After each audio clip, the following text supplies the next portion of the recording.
जाप सुप्रीमो पप्पू यादव के रिहाई की मांग को लेकर जाप कार्यकर्ता पहुंचे जीपीओ ऑफिस। लगातार पोस्ट कार्ड के माध्यम से महामहिम राष्ट्रपति को पत्र लिखकर जाप सुप्रीमो की रिहाई की मांग कर रहे हैं। इस वक्त हम मौजूद है पटना के जीपीओ में। हमारी तस्वीरों में आप साफ देख सकते हैं जाप के वरिष्ठ नेता व राष्ट्रीय अध्यक्ष खुद मौजूद है और अपने हाथों से पत्र लिखकर पोस्ट कार्ड के माध्यम से महामहिम राष्ट्रपति को भेजने का कार्य किया जा रहा है।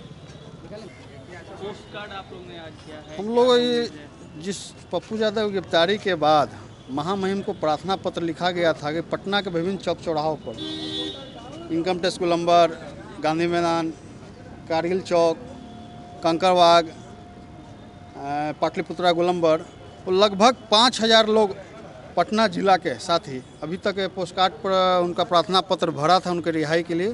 तो वो आज 5000 प्रार्थना पत्र पोस्ट कार्ड हम लोग लेके आए हैं, आज पोस्ट कर रहे हैं। ये हमको संभवतः लगता है कि 1 से 2 दिन में महामहिम राष्ट्रपति महोदय को पहुंच जाएगा और उस पर क्या कार्रवाई करते हैं। इसमें पूरा जिक्र है कि किस तरह एक 32 साल पुराने मामले में पप्पू यादव जी को गलत तरह से गिरफ्तारी की जाती है और लगभग 2 महीना होने जा रहा है। 2 महीने से उनको सलाखों के पीछे रखा गया है और ये पूरा राजनीतिक मुकदमा है, क्योंकि 32 साल पहले वो एक पुराना मुकदमे में गिरफ्तार कब किया जाता है, ये लॉकडाउन के दौरान, जिस समय सुप्रीम कोर्ट और हाई कोर्ट का निर्देश है कोई बड़ा मामला ना हो, कोई गंभीर मामला ना हो तो किसी की गिरफ्तारी ना हो। जो अभियुक्त जेल में है उनको रिहाई करने की बात हो रही थी, उनको बेल देने की बात हो रही थी।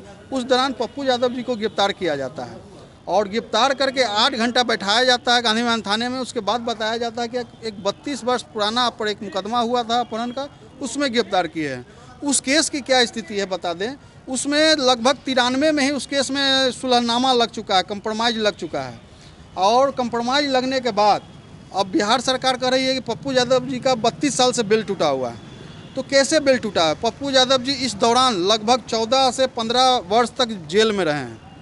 विभिन्न लगभग 14 वर्ष एक मुकदमे में, उसके बाद 2-3 बार बीच में गए थे। जैसे बीपीएससी परीक्षा का घोटाला हुआ तो उस समय आंदोलन में गए थे, तो 2 महीना जेल में रहे थे।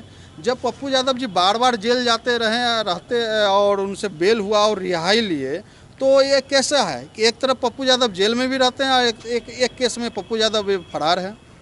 लगभग 5 बार लोकसभा सदस्य रहे हैं, सदन के सदस्य रहे हैं। इनको वाई कैडेट की सुरक्षा मिला हुआ था। उस समय बताइए, एक फरार व्यक्ति को, जो बिहार सरकार के नज़रों में जो व्यक्ति फरार है, उनको सुरक्षा गार्ड कहाँ से सरकार उपलब्ध करा रही थी? हम सवाल से सरकार से ही जवाब चाहते हैं।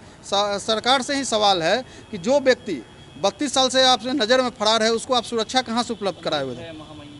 महामहिम से उम्मीद है कि इसकी न्यायिक जाँच हो और जो अविलंब इस केस को समाप्त किया जाए, क्योंकि केस की जो स्थिति है, लगभग 32 साल पहले केस हुआ था और दूसरे दिन ही पहले केस का क्या स्थिति है मैं बता दूं। जिनका अपहरण होता है ना उनका घर वाला कोई केस करता है, न वो खुद केस करते हैं। उनका जानने वाला तीसरा आदमी एक केस कर देता है और जो केस जिसके अपहरण के बारे में केस होता है, उसको बहुत दिन के बाद पता चलता है कि मेरा अपहरण का केस भी हुआ था। वो स्वेच्छा से हमारे पार्टी के वो पप्पू यादव जी के मित्र थे और स्वेच्छा से उनके साथ कहीं गए थे।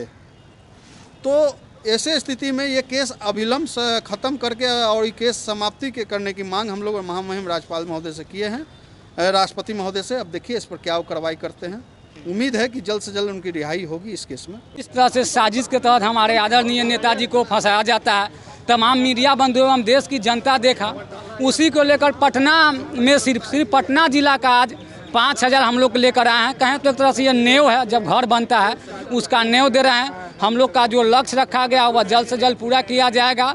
लेकिन आज बिहार की जनता पप्पू यादव को फिर से खोज रहा है।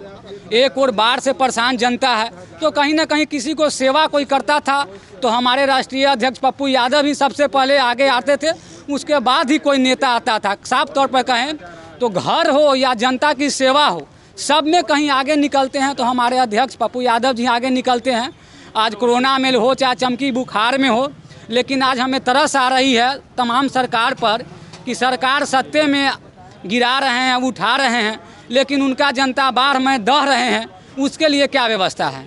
सरकार मौन है, केंद्र में मंत्री बनवाने में लगे हुए हैं, दिल्ली जाकर आँख बनवाने में लगे हुए हैं। अगर नीतीश बाबू अगर आपका आँख अगर आप बन गया होगा तो जो जनता बाढ़ से त्राहिमाम है उसको तो कम से कम कृपा कीजिए, क्योंकि बेरोजगारी से तो लोग मर ही रहे हैं। आज हम भी बेरोजगार हैं, तमाम लोग बेरोजगार हैं, और बढ़ते महंगाई से तो आप लोग जो 1 लीटर पेट्रोल लाते थे तो पटना पूरा चक्कर मार लेते होंगे, लेकिन आज पेट्रोल पंप से अपना घर नहीं जा सकते होंगे 1 लीटर पेट्रोल में।